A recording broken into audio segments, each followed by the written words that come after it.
To my YouTube channel. दोस्तों बात करेंगे हम बीपीएससी टीआरई 3.0 री एग्जाम अपडेट को लेकर के। साथ ही आज की इस वीडियो में हम लोग बात करने वाले हैं जो बीपीएससी टीआरई 3.0 का जो री एग्जाम कराया गया था 19 जुलाई से लगा करके 22 जुलाई के बीच, यहाँ पे टाई ब्रेकर को लेकर के बात करेंगे। यानी कि आपका रिजल्ट जो है 25 से 31 अक्टूबर तक आने की संभावनाएं बताई जा रही हैं। और देखिए यहाँ पे टाई ब्रेकर को लेकर के काफ़ी, यानी कि टाई ब्रेकर में हज़ारों कैंडिडेट जो है फंस जाते हैं, जिससे रिजल्ट उनका जो है रुक जाता है और टाई ब्रेकर की वजह से जो है उनका सिलेक्शन नहीं हो पाता है। तो यहाँ पे हम लोग देखने वाले हैं टाई ब्रेकर कितने प्रकार से यहाँ पे लागू किया गया है टीआरई 3 में। उसके बाद वहाँ पे देखेंगे कट ऑफ में परिवर्तन देखेंगे टाई ब्रेकर के अलावा, और प्राथमिक, माध्यमिक और उच्च माध्यमिक सभी को लेकर के बात करेंगे। जो अदर स्टेट की महिला कैंडिडेट हैं सीटेट में 50% यानी कि 55% जो यहाँ पे जो आपका नंबर है उस पर सिलेक्शन हो रहा है या नहीं होगा।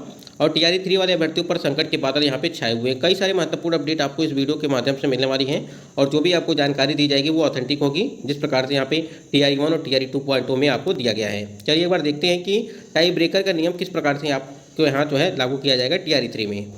देखिए यहाँ पे कई प्रकार से आपके टाई ब्रेकर होते हैं, ठीक है। यहाँ पे 3-4 प्रकार के टाई ब्रेकर होते हैं जिससे मतलब कि कैंडिडेट का सिलेक्शन नहीं हो पाता है और रुक जाता है। स्क्रीन पे आप देख पा रहेंगे जब आपकी यहाँ पे, अगर हम यहाँ पे देखिए 6 to 8 की बात कर रहे हैं, ध्यान दीजिएगा। इसी के ये जो आप देख रहे हैं यहाँ पे, हम इसी से आपको समझा देंगे कि किस प्रकार से यहाँ पे टाई ब्रेकर जो है लागू किया जाएगा। थोड़ा ध्यान देंगे जो भी कैंडिडेट है टीआरई 3 वाले, और अगर आपका भी यहाँ पे कहीं टाई ब्रेकर हो गया तो आपका सिलेक्शन किस प्रकार से होगा।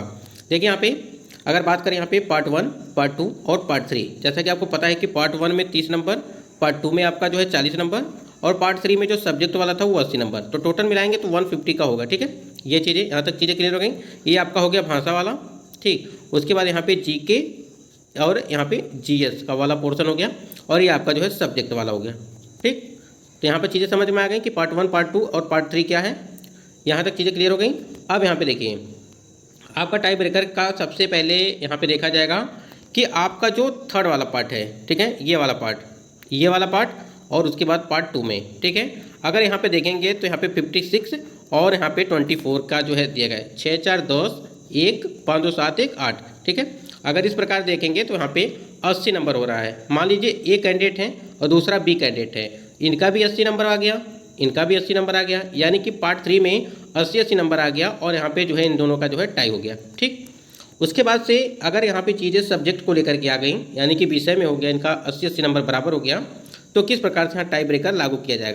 उसके बाद यहाँ पे देखा जाएगा कि आपका जो पार्ट 2 है इसको देखा जाएगा। मान लीजिए यहाँ पे 24 नंबर आ गया, ठीक है, और यहाँ पे किसी कैंडिडेट का 23 नंबर आ गया, ठीक है, ध्यान दीजिएगा।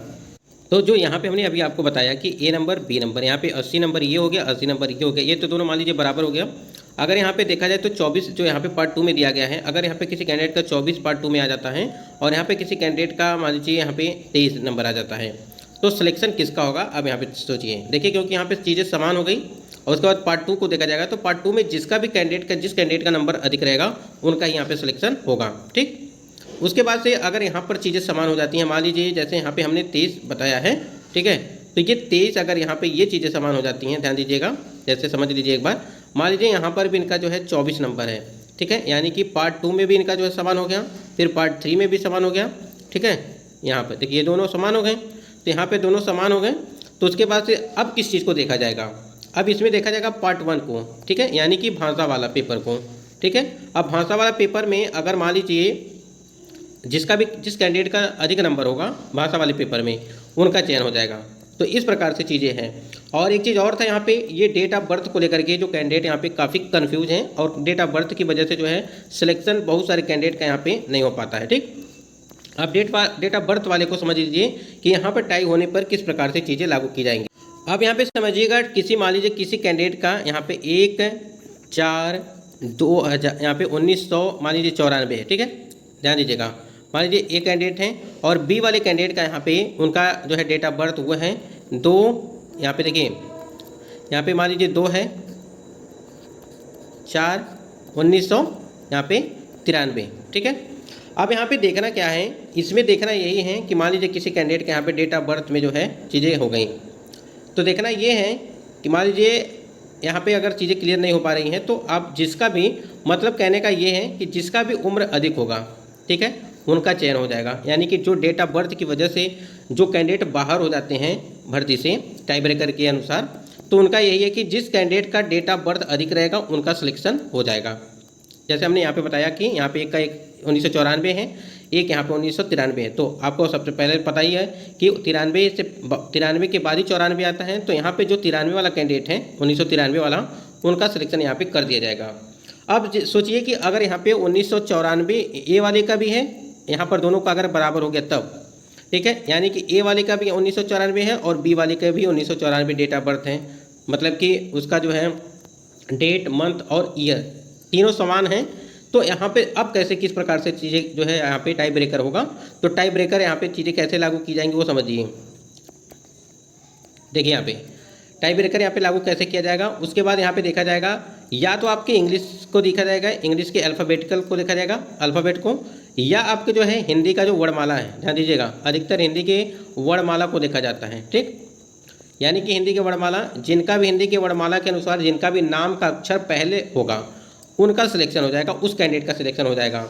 और आपको ये चीज़ें बिल्कुल समझ में नहीं आ रही होंगी हमको लगता है, लेकिन आप ये जो आप देख रहे हैं, ये कट ऑफ जो देख रहे हैं यहाँ पे, ये सिर्फ जो टाई ब्रेकर हुआ था जब, ठीक है, TRE 2 में, ये टाई ब्रेकर वाले कैंडिडेट हैं। आप देख सकते हैं कि टाई ब्रेकर में ये आपको दिखा दें यहाँ पे, ये मैथ और साइंस का है, ठीक है, मैथ और साइंस का है। और इसमें आपका UR अनरिजर्व कैटेगरी की बात करें तो 80 गया था, यानी कि टाई ब्रेकर पे। और फीमेल का देखिए यहाँ पे 70, यहाँ पे 69 गया था, यानी कि 69 नंबर गया था।